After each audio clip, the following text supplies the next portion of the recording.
Greetings, Steve Jacob here with Iron Wire Martial Arts, and I got a request on one of my videos to do the forms or jurus of Silat, the fighting art from Indonesia.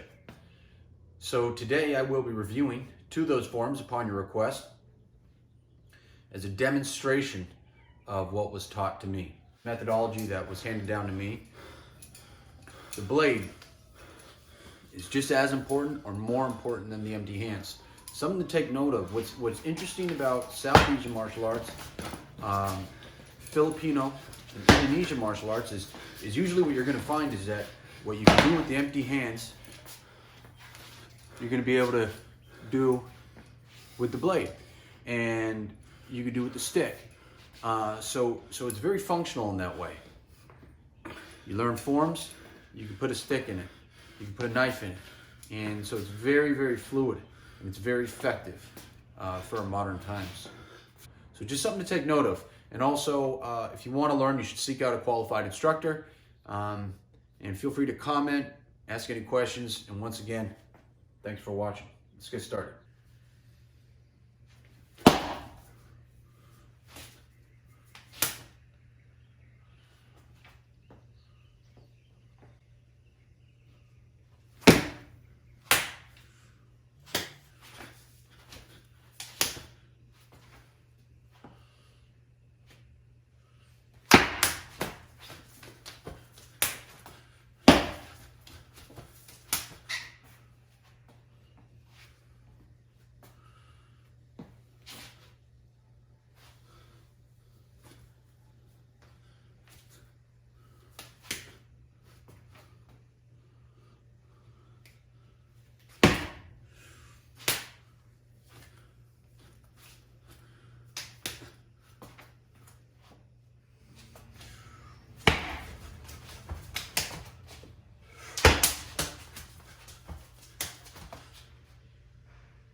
So a form contains a lot of stuff hidden within it. A lot of stuff that isn't very obvious. And it's supposed to be that way. It's supposed to be a way where I can develop power and also keep some stuff hidden from the outside public in case somebody's watching. Now there's a lot of stuff which is very easy for the observer or the untrained eye to be able to pick up. And there's some stuff for me. You got to take that into account. Okay? Let's start out with the bow, also known as the poison hand, where this is a sign of respect, and from it, you can come this way, the fist can come above. So you're here out of respect, or shield the eye, come underneath, or come over. It's right out of the bow, or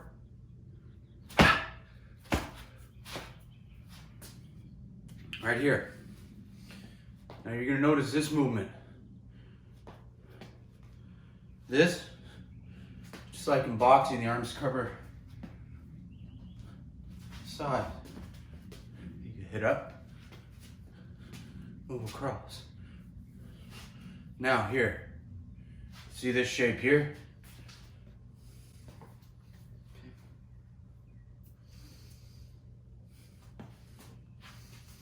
This is like a tonsil, but it's supported. It's an elbow. This blocks. Somebody's throwing a hook. This blocks. You can even hit the eye. You just nail it. Oh, block, hit, block, hit, block, hit. Okay. Like in boxing. It's like movement. Also great. Distraction. This is a supported punch. See this shape here? Now we're going to go over this technique in specific. This shape here, in Tai Chi, it's supported. Meaning, you'll see this in Tai Chi. Okay, and it's supported. You move very heavy objects with that. This too is a supported punch. But to go along with the supported punch, the most common attacks that you're going to be hit with is jab, cross, hook, hook. All usually with gross motor skills, it's up here. That's usually what you're going to get hit with. So number one, even during an attack, I'm shielding. I'm shielding. Look at this. I'm shielding. And I'm also clearing all this shit out of the way. Clearing. Now that this is clear, hammer fist.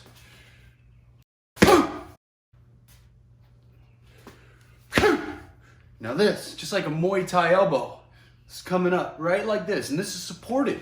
So when you see this in the world of Silat, this hand here, it's either turning the face sideways, it's grabbing the hair, or this is number one, this is a guard destroyer. Realize that terminology, guard destroyer. Okay? Or it's used in response to an attack.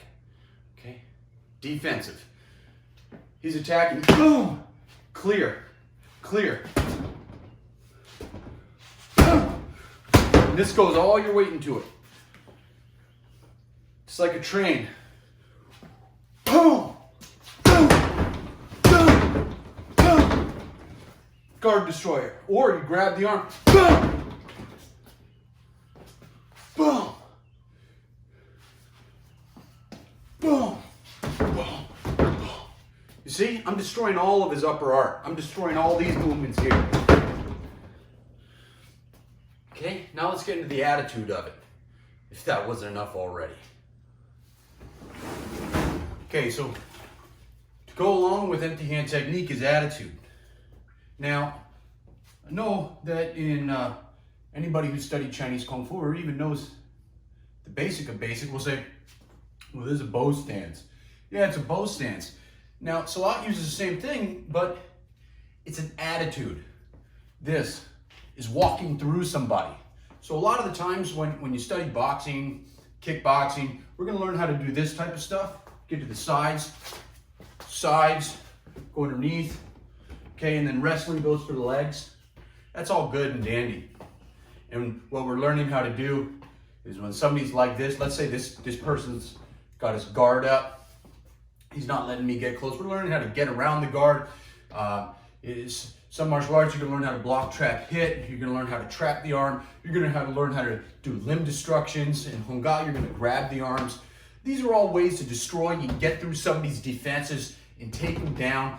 3 moves, 3 seconds, knock them out. I'm not here, this is not sport. I'm not here to fight around forever. I wanna take them out. But with Silat, the attitude is to go right through them. Going right through him. He's got his guard up.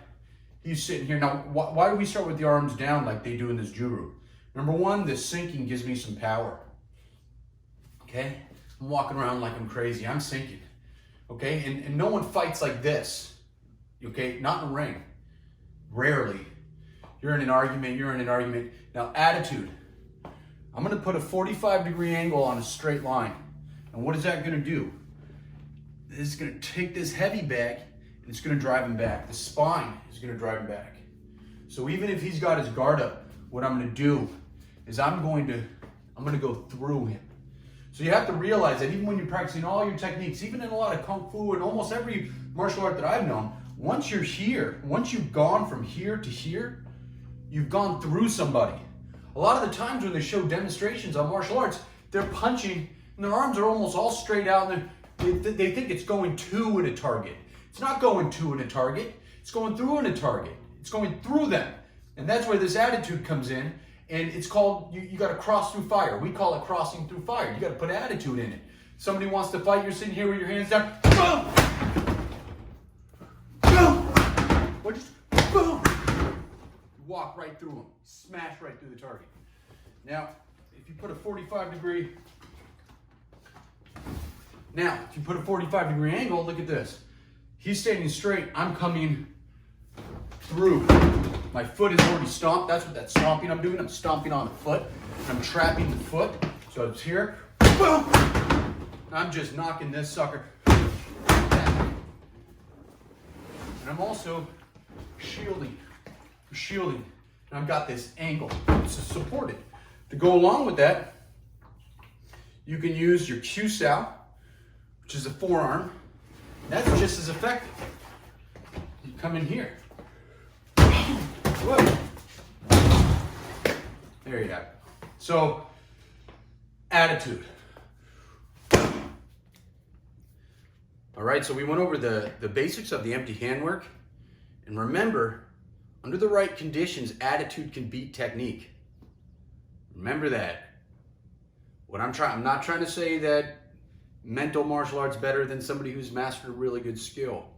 But what I am saying is that the person who spends a great deal of time developing and maturing the basics will go a lot farther than somebody who knows 20 or 30 different martial arts.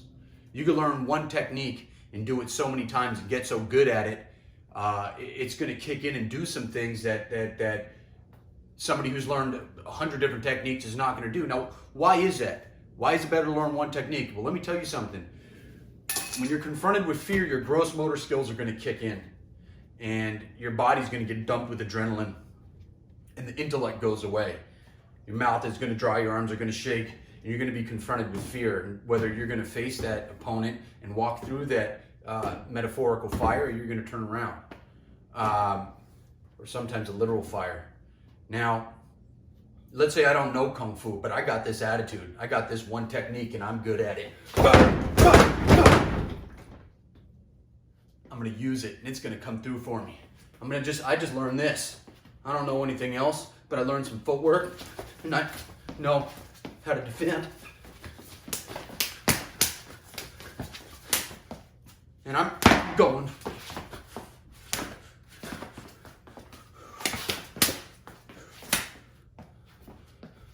Holding the head, got my fingers coming to the eye, boom. Attitude. It's what you put into the techniques, remember that. Go along with that, let's finish it up with showing you how the empty hands work with blade or a knife. Remember, if somebody has a guard up, or if they have a weapon and they're good at defending, it's the same thing. Supported blade. Now with a supported blade, it's going to be very hard to defend against. A lot of the times, what you're going to see in knife defense, especially with single hand knives, somebody puts two hands against one, and they do all this supported blocking with the back of their hands so they don't get cut on the inside. But they do a lot of knife defense where they pass, or they, Quan Sao scissor block. Now, that's great and dandy.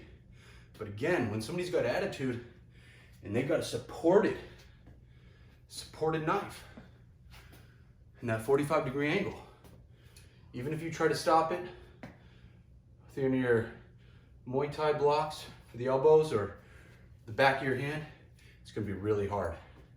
Because this is supported blade. Okay. See the transferring the blade. Okay, here's another knife fighting style. Right in here. Play it close, and as it comes out, support it.